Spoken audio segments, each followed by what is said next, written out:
آتے ہیں، آہستہ آہستہ انہوں نے جب یہ محسوس کیا کہ اب ہمارا ملک ہندوستان یہ انگریزوں کے قبضے میں جا رہا ہے اور انگریز پورے ہندوستان کے باشندوں کو غلامی کی زنجیر میں جکڑنا چاہتا ہے اور غلامی میں ڈھکیلنا چاہتا ہے، تو پھر انہوں نے آواز اٹھائی اور انگریزوں کے خلاف علم بغاوت بلند کیا، اور ہمارے بڑے بڑے اکابر، بڑے بڑے بزرگان دین اور ہندوستان کے باشندے،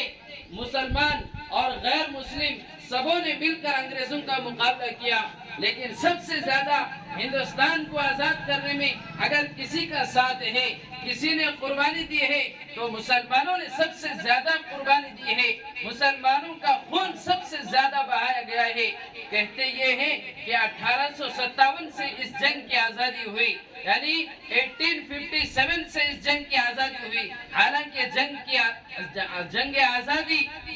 1857 نہیں، 1857 نہیں، 1757 سے یہ جنگ آزادی کی شروع ہو چکی تھی، اور مسلمانوں نے لگاتار قربانیاں پیش کی۔ مسلمان جو ہے پیدل پہ قربانیاں پیش کرتے رہے اور اپنی جان کا نذرانہ پیش کیا۔ حضرت حافظ ضامن شہید رحمت اللہ علیہ وہ بھی اس جنگ کے اندر شہید ہوئے، سید احمد شہید رحمت اللہ علیہ وہ بھی اس جنگ کے اندر شہید ہوئے، حضرت مولانا قاسم صاحب نانوتوی رحمت اللہ علیہ، حضرت مہاجر مدنی، حضرت حاجی صاحب رحمت اللہ علیہ، یہ سب کے سب حضرات تھے کہ جنہوں نے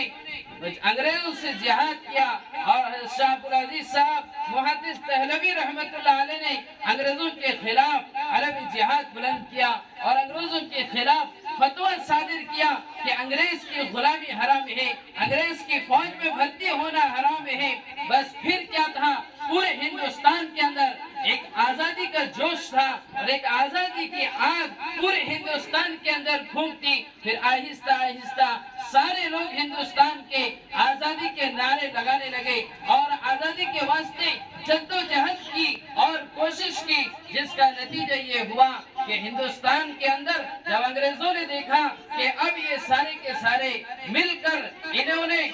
ہمارا جینا تنگ کیا ہوا ہے، تو اب ہندوستان میں انگریز نے اپنا قاعدہ بدلا، اپنا قانون بدلا، اور جگہ جگہ پر چوراہوں پر اس نے پھانسی کے پھندے لٹکائے اور الگ الگ عدالتیں قائم کی۔ ہر گلی پر، ہر چوک پر جو ہے ایک عدالت فوراً جو ہے عدالت قائم ہوتی۔ کسی بھی داڑھی ٹوپی والے کو دیکھا، کسی داڑھی والے کو دیکھا، ٹوپی والے کو دیکھا، کرتا پاجامہ والے کو دیکھا، فوراً اسے پھانسی کے پھندے پر لٹکایا۔ اور اس طریقے پر 1861 کے اندر، سن 1861 کے اندر جب انگریز نے محسوس کیا کہ یہ سب کے سب مخالف ہو رہے ہیں اور ان کے پیچھے جو طاقت کام کر رہی ہے یہ مسلمان ہیں، اور مسلمانوں کے جذبے کے اندر جو جذبہ جہاد تھا، ان کے جذبہ آزادی تھا، اس آزادی کے جذبے کی وجہ سے مسلمان پورے ملک کو ایک کر رہا ہے، مسلمان سب کو ایک کر رہا ہے۔ تو اس لیے انگریزوں نے سازش کی کہ سب سے پہلے اس ملک سے قرآن کو ختم کرو، اسلام کو ختم کرو اور مولویوں کو ختم کرو۔ تو اس نے 1861 میں 3 لاکھ قرآن کریم کے نسخوں کو جلایا، 3 لاکھ قرآن کریم کے نسخوں کو جلایا، اور 1864 سے لے کر 1867 تک اس نے 15,000 علماء کو پھانسی کے پھندوں پر چلایا۔ صرف دلی کے اندر ہر جگہ چوراہوں پر دلی کے اندر 15,000 علماء کو پھانسی پر چڑھایا گیا۔ مجموعی طور پر صرف چند سالوں کے